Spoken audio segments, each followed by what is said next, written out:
"Sir, you don't belong here. Please, go back to economy where you truly fit."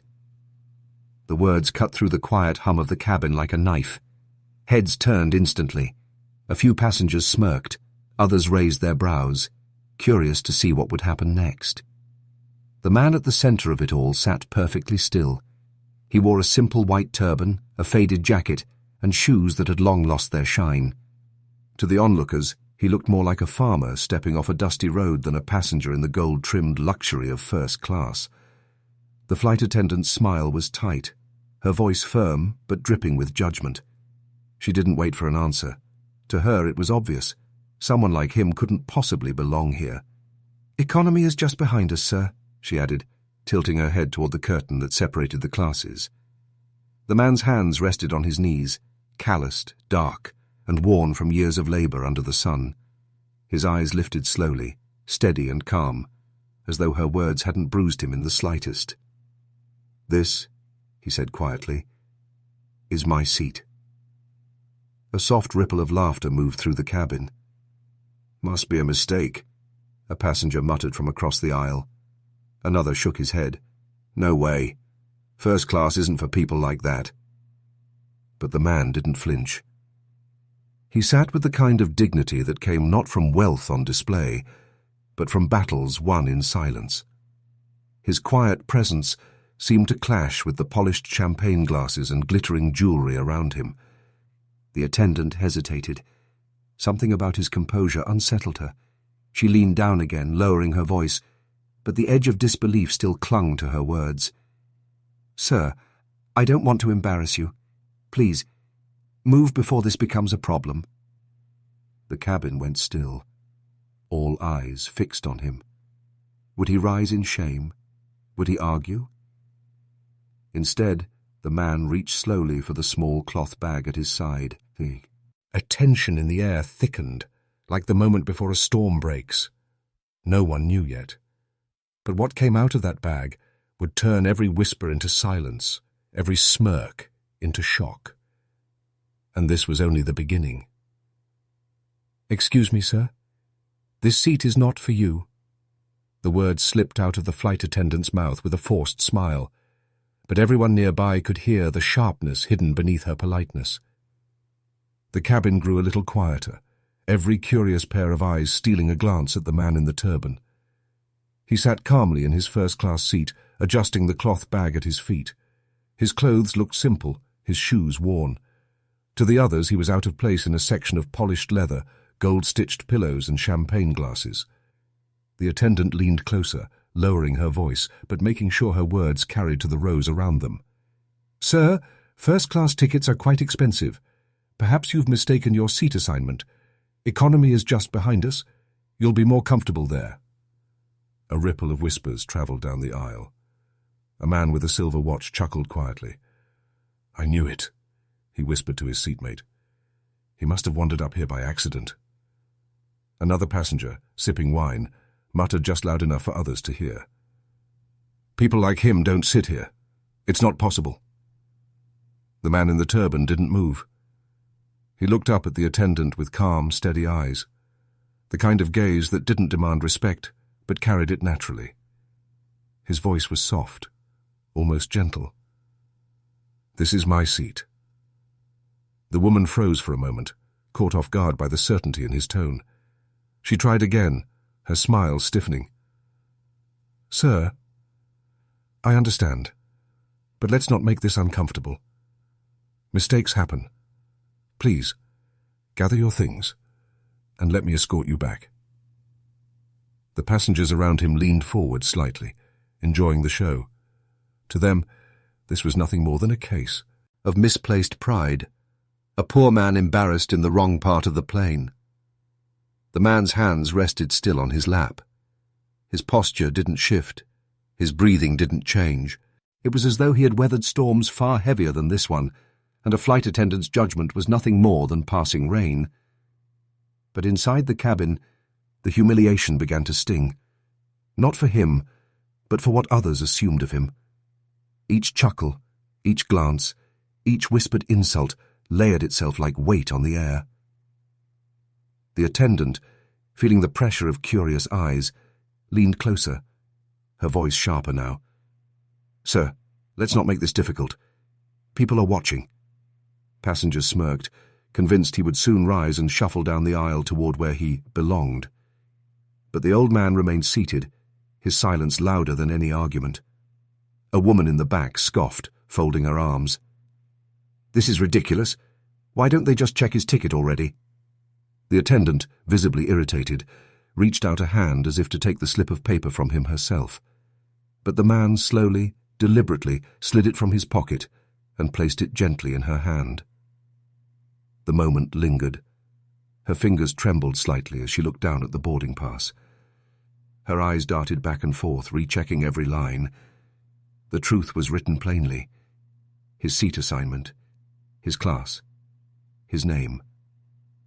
Her lips parted, but no words came out. For the first time, the smile vanished completely from her face. The murmurs around the cabin faded into stunned silence. The man in the turban had not moved, had not raised his voice, had not argued, and yet, with one quiet act, he had flipped the entire cabin's assumptions upside down. The attendant swallowed hard, trying to recover. Yes. Thank you, sir. I see." She forced a weak smile and handed the ticket back, but the passengers who had mocked him now avoided his gaze. The sting of their laughter now burned on their own skin. The man accepted his ticket without a word, placed it back in his pocket, and sat as still as before.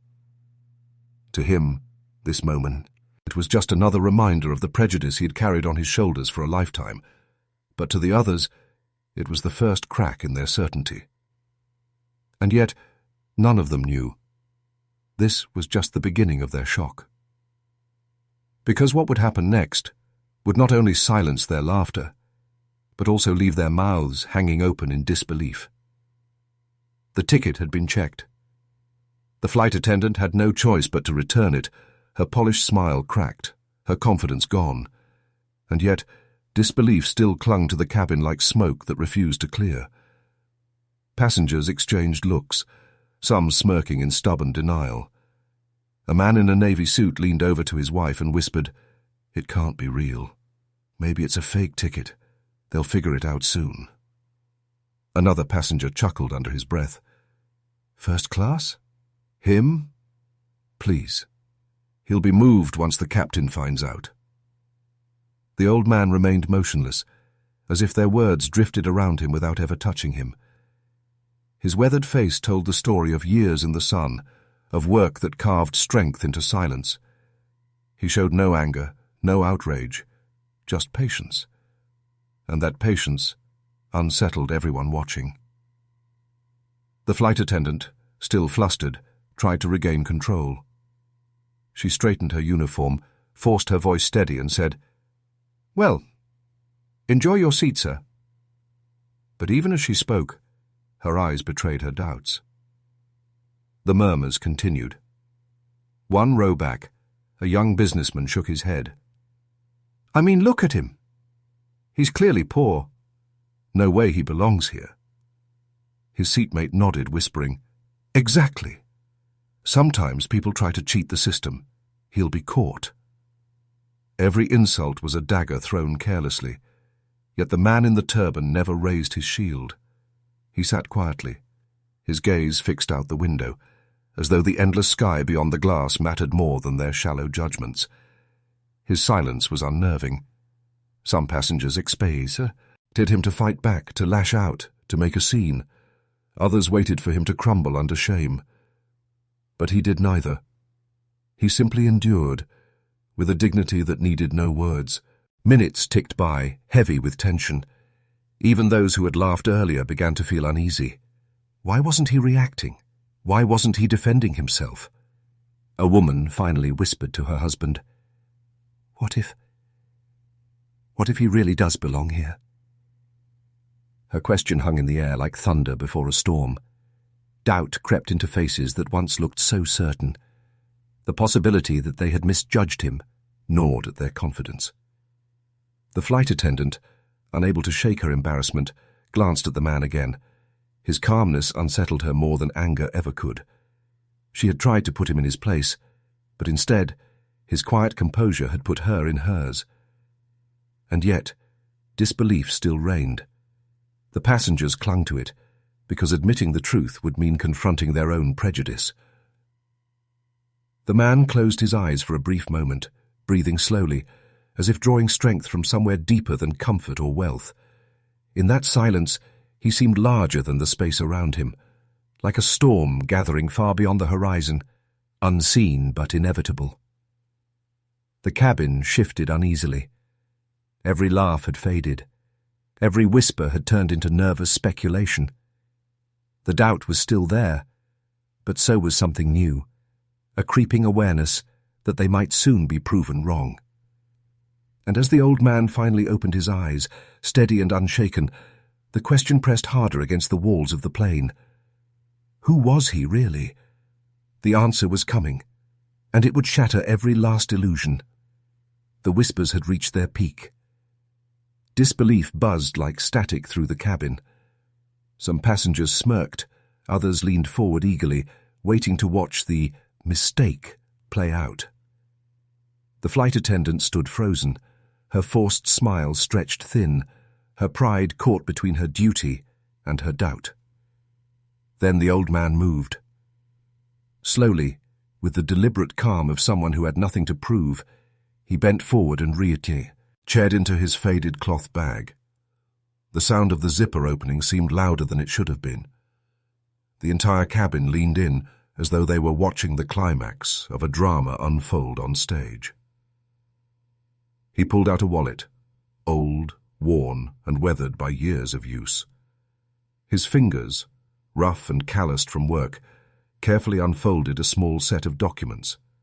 He held them for a moment, his eyes steady, before passing them to the attendant. The woman took them hesitantly. Her confident stance faltered.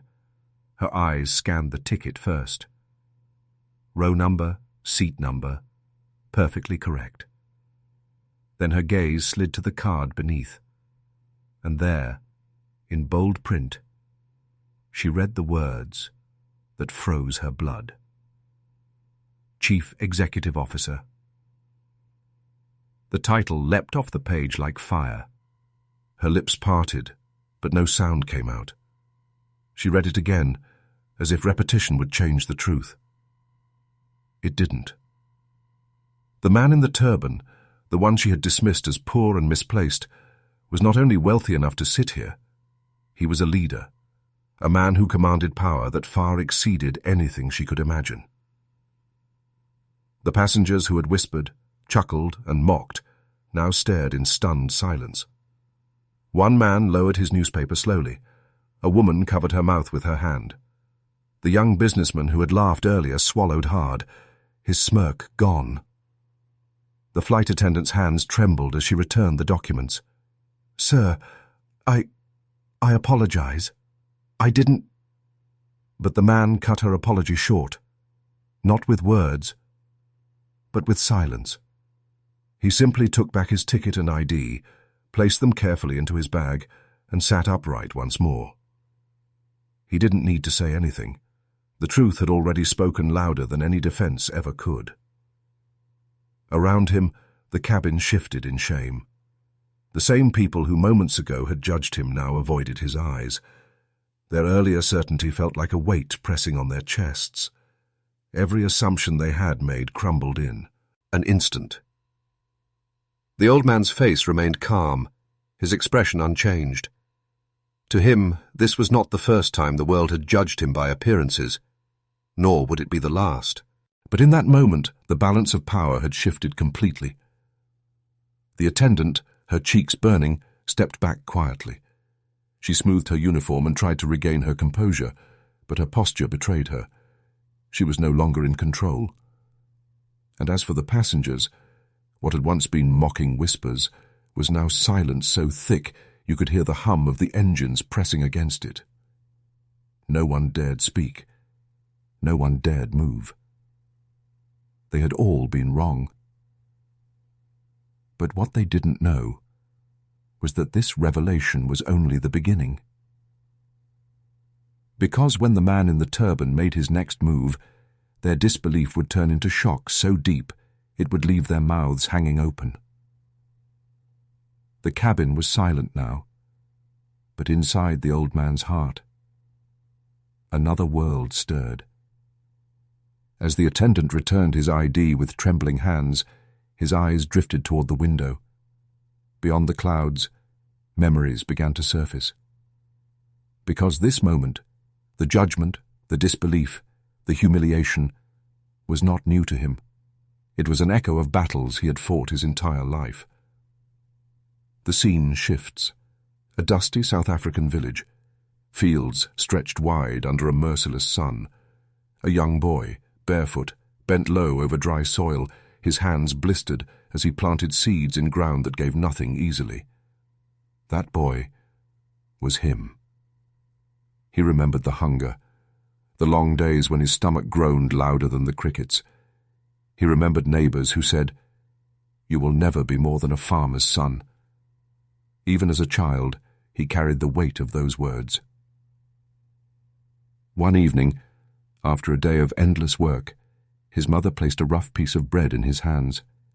She looked him in the eye and said, "Son, the world may look down on you, but never forget, your worth is not in your clothes, but in your spirit."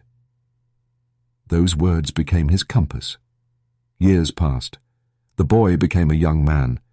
He worked from sunrise to midnight, not only tending crops but studying by lant. Earn light, scratching notes into torn pages, determined to learn the science of the soil. Villagers mocked him. "Books won't feed you," they said. But he pressed on.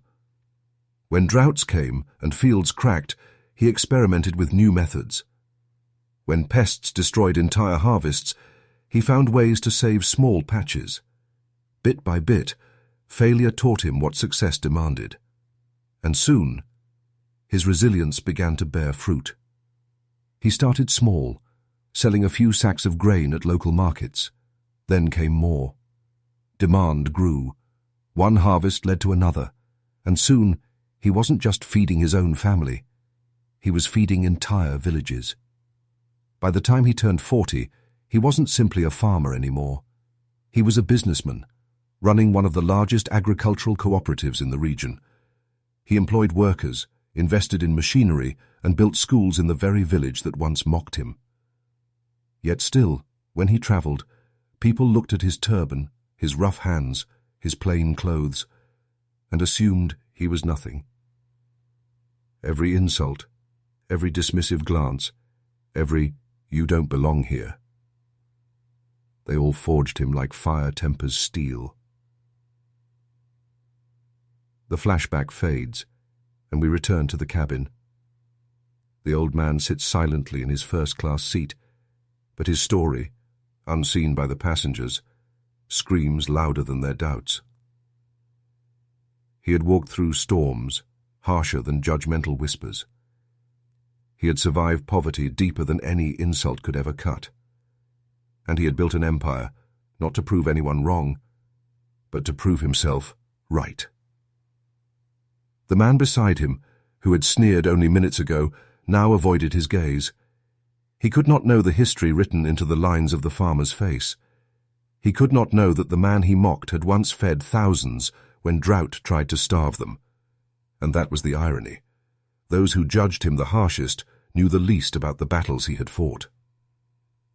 The attendant stole another glance at him, still shaken. She wondered, how many others have I misjudged? But she didn't dare speak again. His silence was more powerful than any explanation he could have given. The passengers tried to settle, but doubt gnawed at them. Who was this man, really? How could someone who looked so ordinary carry himself with such extraordinary weight? They didn't know that his life was not built on appearances but on endurance, that every insult in his past had built the very dignity they now saw before them. The old man's gaze shifted from the clouds back to the cabin. He knew what was coming next, and unlike the others, he was not surprised, because when he reached for his phone, it wasn't the gesture of a villager pretending to belong. It was the movement of a man who knew exactly who he was and exactly what he commanded. What happened next would shake the cabin to its core. The tension in the cabin had shifted. Moments ago, passengers had laughed. Moments ago, the attendant had smirked. But now, silence hung in the air, broken only by the low hum of the engines. The man in the turban sat unmoved, his ticket and ID safely tucked back into his bag. He had proven his right to sit in first class. But for him, this was not the end of the confrontation. It was only the beginning. He reached slowly into his pocket and pulled out a sleek black phone. The simple action made heads turn. The same people who mocked him now watched with wide eyes, curiosity gnawing at them. The flight attendant tried to compose herself. She smoothed her uniform, forcing her voice into calm professionalism. "Sir, you are welcome to enjoy your seat. We'll bring you a drink shortly." But her words went unanswered. The man had already dialed a number. His fingers moved with precision, his posture calm, his expression unreadable. "Hello," he said quietly into the phone. His voice carried no anger, no malice, only certainty. "It's time." Passengers leaned in, straining to catch more. Who was he talking to? What did he mean? Time for what? The man nodded once, then when did the call. He slipped the phone back into his pocket as though nothing significant had happened. But the air in the cabin grew heavier. Something unseen had shifted. The young businessman from earlier scoffed, though his voice trembled now. Probably calling someone to complain. He's bluffing. But then, the first shadow appeared. Through the oval windows of the aircraft, a sleek silhouette sliced across the clouds. Then another, and another. Gasps erupted across the cabin. "Wait, are those jets?" a passenger whispered. Within moments, the impossible became undeniable. Several private jets circled the commercial plane, their polished bodies glinting like silver against the sunlight. They flew in tight formation, a silent declaration of power that none aboard could ignore. Passengers pressed against the windows, their mouths open in disbelief. The businessman who had mocked him sank into his seat, his arrogance collapsing under the weight of reality. The flight attendant staggered slightly, clutching the seat back for balance. Her eyes widened, her lips trembling. She whispered to herself, This can't be real." But it was. The old man remained still, gazing out the window with calm acceptance. For him, this display was not extravagance, it was assurance. It was a message, not just to the crew, not just to the passengers, but to anyone who dared question his place.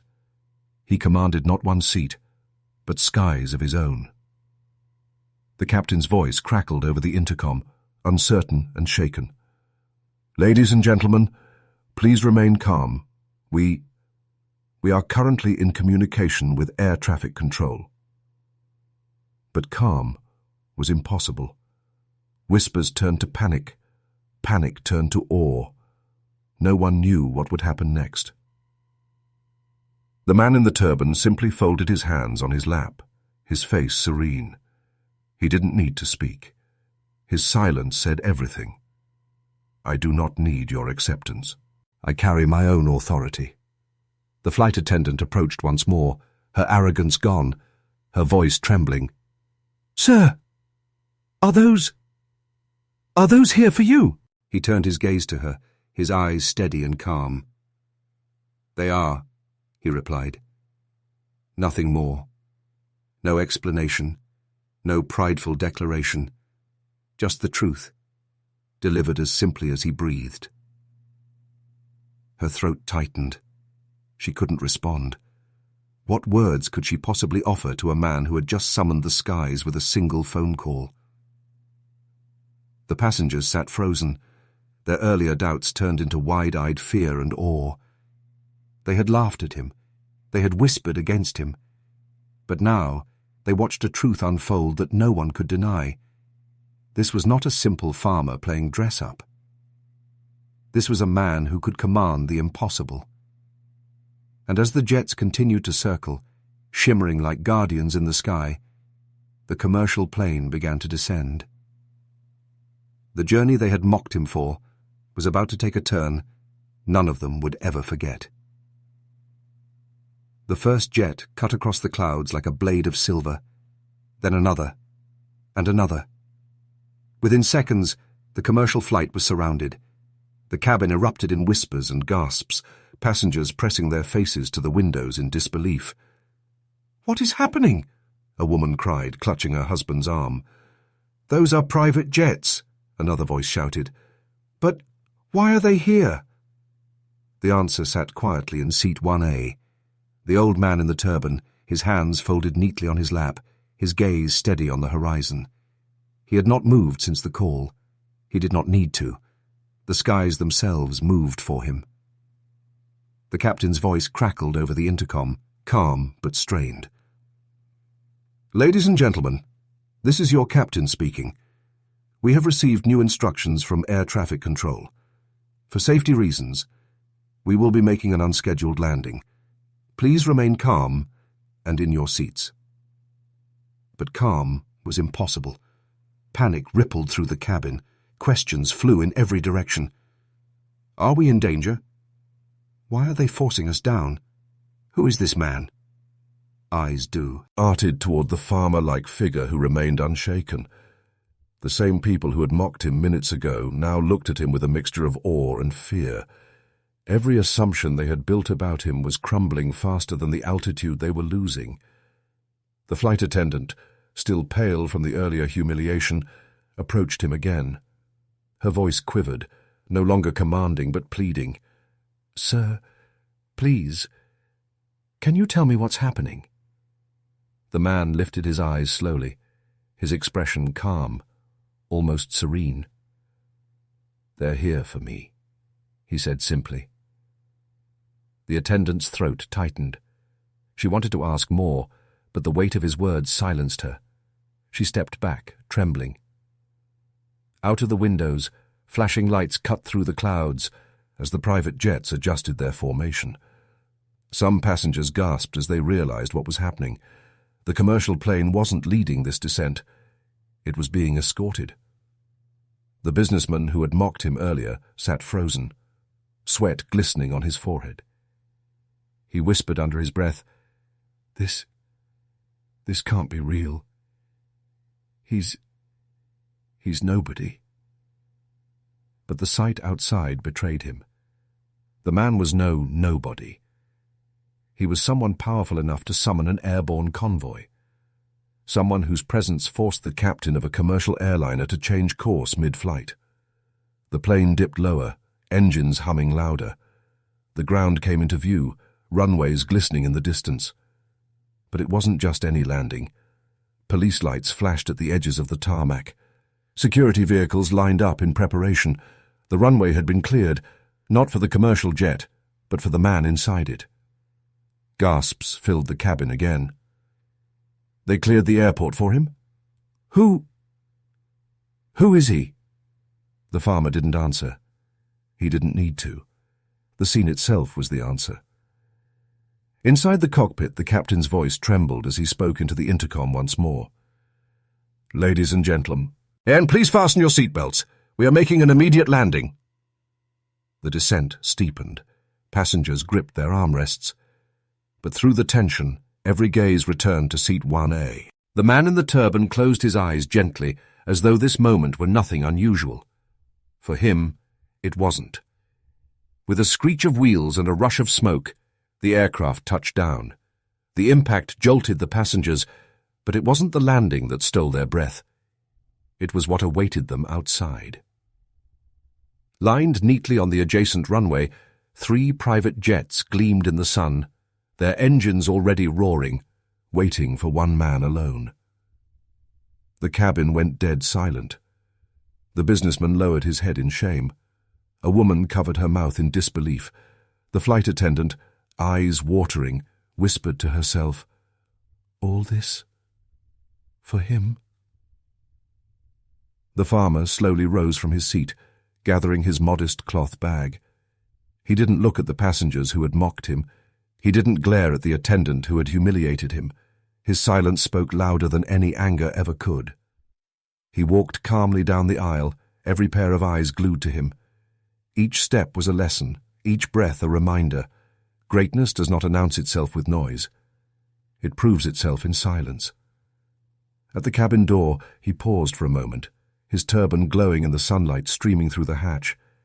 He looked back only once, not in anger, not in pride, but in quiet acknowledgement of the moment. Then, with unshaken dignity, he stepped onto the runway, where his true world waited. And as the passengers stared through the windows, watching him approach the jets prepared solely for him, one truth echoed in every mind. They had judged him wrong, terribly wrong. The cabin door hissed open, and sunlight spilled into the aircraft like a spotlight. Every passenger leaned toward the windows, their breaths caught in their throats. There he was, the man they had mocked, dismissed and doubted, walking slowly down the jet bridge, his simple turban catching the glow of the morning sun. His pace was unhurried, his back straight, his dignity unshaken. The flight attendant stood frozen by the door, her hands trembling as she whispered under her breath, "All of this for him?" On the runway, the impossible awaited. Sleek private jets stood in perfect formation, their engines already alive, rumbling like lions ready to move. Polished metal gleamed under the sun, each one marked with insignias that spoke of wealth and authority, far beyond anything the passengers could comprehend. Gasps erupted inside the cabin. "Are those his?" one man stammered. "They can't be," another replied, though his voice betrayed his doubt. But the truth was undeniable. These jets weren't here for anyone else. They were here for him. The old man descended the final step and paused on the tarmac. For a moment, he stood between two worlds, the commercial plane full of doubters behind him, and the aircraft of his own empire before him. He didn't glance back in anger. He didn't smirk in pride. He simply stood tall, letting the scene itself speak louder than words. Security personnel moved swiftly, forming a respectful line. One of them stepped forward, bowing his head. "Sir, your jet is ready." The man nodded once, his silence commanding more respect than 100 speeches ever could. Inside the cabin, the passengers sat motionless. The young businessman who had mocked him earlier pressed his forehead to the glass, his arrogance gone, replaced by shame. A woman clasped her hands tightly, whispering, "We judged him by his clothes, and he owns skies we could never touch." The flight attendant, pale and trembling, lowered her head. Her polished confidence had shattered into something raw. Guilt. The old man walked forward across the runway. Each step echoed with quiet power, every movement a lesson to those watching.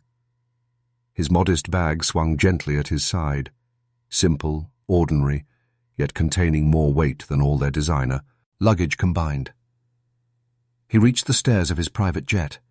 The aircraft dwarfed the commercial plane behind him. Its polished frame gleamed like a crown. As he climbed the steps, the crew of his jet bowed slightly, welcoming him with the reverence of people who knew exactly who he was, not by appearance, but by legacy. At the top, he paused. Sunlight framed him in gold. He looked back once, not at the passengers themselves, but at the plane behind him. That look wasn't revenge. It was reminder. A silent message that hung in the air. Never judge a man by the dust on his shoes when you know nothing of the ground he's walked. He turned, stepped inside his private jet, and the door sealed shut. The roar of engines thundered as the aircraft prepared for takeoff. Back in the commercial plane, every passenger remained glued to the windows, their mouths open, their minds shattered. They had witnessed the unthinkable. A man they tried to belittle had risen above them, not with anger, not with words, but with truth and power they couldn't deny. The private jet surged forward, lifting gracefully into the sky, leaving the commercial flight grounded in silence. And in that silence, every passenger was left with the same haunting thought. They hadn't just misjudged a man. They had misjudged greatness itself. The roar of the private jet faded into the distance, swallowed by the clouds. Silence remained in its place, thick, heavy, unshakable. Inside the commercial plane, not a single passenger spoke. Every face was turned toward the window, as if hoping for one last glimpse of the man they had judged so wrongly. But he was gone, leaving behind only the echo of his dignity. The businessman in the tailored suit, the same one who had mocked the farmer with smug laughter, sank into his seat. His hands gripped the armrests, his mind replaying every insult he had thrown only an hour ago. Now the words tasted bitter. How could I have been so blind?" he whispered, though no one answered. A woman in pearls dabbed at her eyes with a handkerchief. She remembered scoffing when he first sat down, certain he was lost. Now the memory burned her with shame. She murmured to her neighbour, "We saw clothes, but not the man." Every passenger had their own memory to battle. Each judgment they had passed returned to them like a mirror they could not turn away from. At the front of the cabin, the flight attendant stood rigid, her hands trembling as they clutched the service cart. Her polished smile was gone, her confidence shattered. She excused herself and slipped into the galley, away from the passengers' eyes. There, in the narrow space, she pressed her back against the wall and let out a shaky breath. "I humiliated him," she whispered to herself. "I looked at his clothes, his bag, his turban, and I thought I knew him. But I knew nothing." Tears welled in her eyes. She covered her face with her hands, the weight of guilt pressing harder with every breath.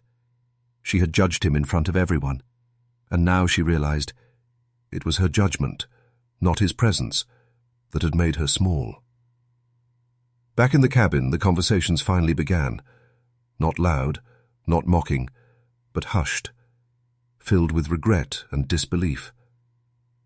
"Do you think he owns all of those jets?" one passenger whispered. Another shook his head. "It doesn't matter if it was 1 or 10. He owned the truth, and we laughed at him." A silence followed, deeper than before. It wasn't the silence of shock anymore. It was the silence of reflection. The passengers stared at one another, but no one dared to speak pridefully. For the first time, the divide between them was gone. Wealth, class, appearance, suddenly all of it felt meaningless. They had measured a man by what he wore, only to discover he carried skies under his command. And in that moment, each of them learned a lesson they would never forget. That dignity is invisible. That power does not always dress in gold, and that sometimes the humblest figure carries the greatest weight. The flight attendant finally returned to the aisle, her eyes red, her voice soft. She didn't speak to the passengers, nor did they speak to her. They all knew the same truth. The man in the turban had left them with more than shock. He had left them with a mirror to their own prejudice. And as the plane continued its journey, every soul on board sat with that lesson, etched into their memory like words carved in stone. But while the passengers wrestled with shame, the man in the turban soared above them in his own jet, his journey continuing far beyond their reach. And soon they would realize this was not just his story. It was theirs too. Greatness wears no uniform. That truth lingered in the cabin long after the private jet had disappeared into the clouds. The passengers sat in silence, their thoughts echoing louder than words. Each of them, in their own way, was forced to confront the uncomfortable reality. They had judged a man not by his worth, but by his clothes, his skin, his turban, his bag. And they had been wrong. The businessman in the navy suit, who had chuckled the loudest, now sat slouched in his seat, unable to meet anyone's eyes. His voice cracked as he whispered to himself, "All my money, all my pride, and yet I am smaller than him." A mother turned to her teenage son, her voice heavy with regret. "Remember this, child. Never look down on someone because of how they appear. Respect costs nothing, but losing it will cost you everything." The boy nodded, his young mind seared with a lesson no classroom could ever teach. At the front of the cabin, the flight attendant still stood stiff, her eyes red, her hands clasped, her polished smile, her air of superiority, gone. All that remained was shame. She whispered so softly it was almost a prayer. "I saw a farmer, but he was a king." Her words carried farther than she intended. Several passengers bowed their heads, recognizing themselves in her confession. They too had looked only with their eyes, not with their hearts. Meanwhile, high above the clouds, the man in the turban sat peacefully inside his own jet. He sipped water from a crystal glass, his gaze fixed on the horizon. To him, the spectacle was not about pride or revenge. It was never about proving them wrong. It was about living the truth he had carried his whole life. That dignity does not need to shout. That power does not need to boast. That respect is not demanded. It is earned in silence. Back in the commercial plane, the silence was heavy but transforming. Passengers who had once sneered now sat humbled, reflecting on how quickly appearances can deceive. The moral of the journey became clear. Do not mistake simplicity for weakness. Do not mistake humility for insignificance. And never forget, the greatest crowns are often invisible. As the engines roared and the commercial plane continued its journey, the passengers carried something heavier than luggage. They carried the weight of the lesson they had just witnessed, a story they would tell for the rest of their lives. Some would tell it with shame. Some would tell it with awe. But all of them would tell it with the same conclusion. They had seen greatness dressed in humility, and they had nearly missed it.